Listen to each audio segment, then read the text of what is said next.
l'arte guarisce e cura le ferite, e questo accade molto spesso, molto più spesso di quanto non si crede. Però perché possa fare questo l'arte deve essere bellezza, credo che su questo siate tutti d'accordo. E l'arte è bellezza ed è bellezza ancora. L'arte che si identifica con la bellezza non è una cosa del passato, non è una cosa politica, è l'arte di oggi, perché se è arte, se è tale, è bellezza.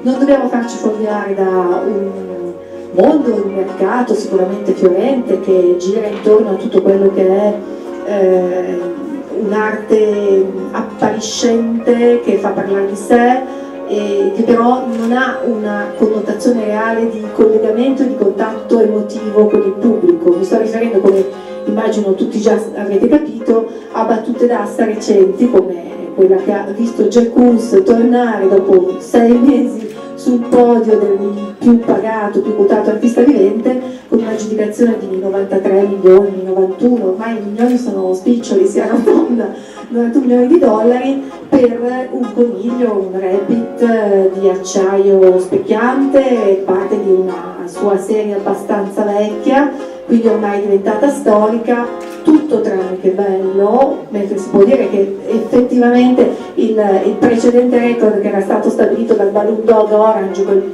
cagnolone d'acciaio alto 5 metri, fatto come se fosse un palloncino piegato a una festa di compleanno di bambini, era di per sé un oggetto gradevole. Io mi ricordo che di questa serie Celebration mi ero trovata di colpo di fronte alla Venere di Lille, fatta appunto da Jeff Koons in acciaio, e devo dire che con tutta la mia spocchia di oh sì, questa non è arte, mi ero fatta il mio bel selfie dentro, perché della pancia della Venere specchiante non si poteva non fare.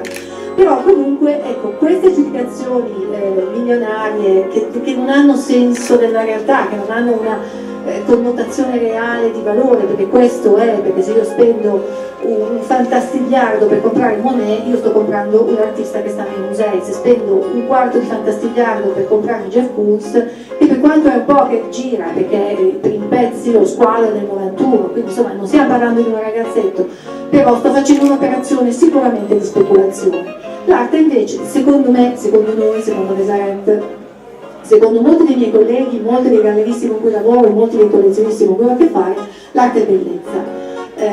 L'arte è bellezza, ma non solo perché noi siamo dei sognatori che vivono nelle catacombe e dicono ah che bella la pittura, perché in realtà le aggiudicazioni d'asta milionari sono ancora aggiudicazioni di pittura. Nel 2018 tra le 10 aggiudicazioni più alte alle aste di arte ci sono stati 9 dipinti, non chiedetemi cos'era il decimo perché non me lo ricordo, e tra questi 9 dipinti c'era un Modigliani che era passato a 157 milioni di dollari e un Picasso a 115, però non ne parla nessuno. Perché? Perché i loro record sono ben più alti, perché Modigliani è passato anni fa con il suo Le Coucher a 170 milioni, quindi queste cose non fanno notizia. Picasso non parliamo, 115 per Picasso sono una mancia. Allora cosa succede? Succede che poi il sentiero comune è ah no, però l'arte è quella roba che appiccica le mosche morte, che mette il pallone in equilibrio nella teca, che si incide il ventre col sangue e col coltello facendo colare sangue, mi riferisco ovviamente alla Abramovic. L'arte è quella roba lì, la pittura va bene fuori modo. Non è così. La pittura piace ai collezionisti, piace al mercato, tira al mercato. E quindi anche per questo motivo, non solo per questo, abbiamo deciso, ha deciso Desarent e insieme abbiamo costruito questo progetto, costruire questa mostra, questo Waverly Delight sulla pittura.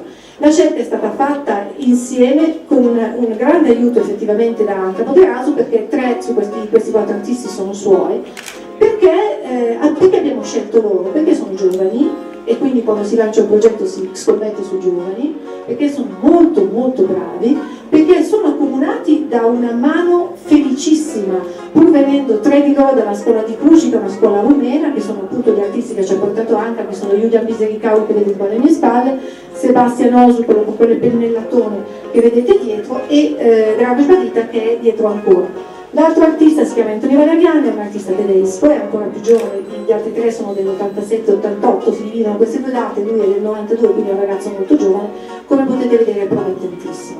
Che cosa hanno in comune questi ragazzi? Come vedete voi il colore, parlavo poco prima con Anca, lei diceva io amo il colore. Il colore è la pittura, l'emozione è colore, se tu pensi alla pittura pensi al colore, se pensi al bianco e nero pensi alla scultura, al massimo pensi alla fotografia. E questi artisti hanno in comune questo senso meraviglioso del colore e questo senso della forma effettivamente molto particolare.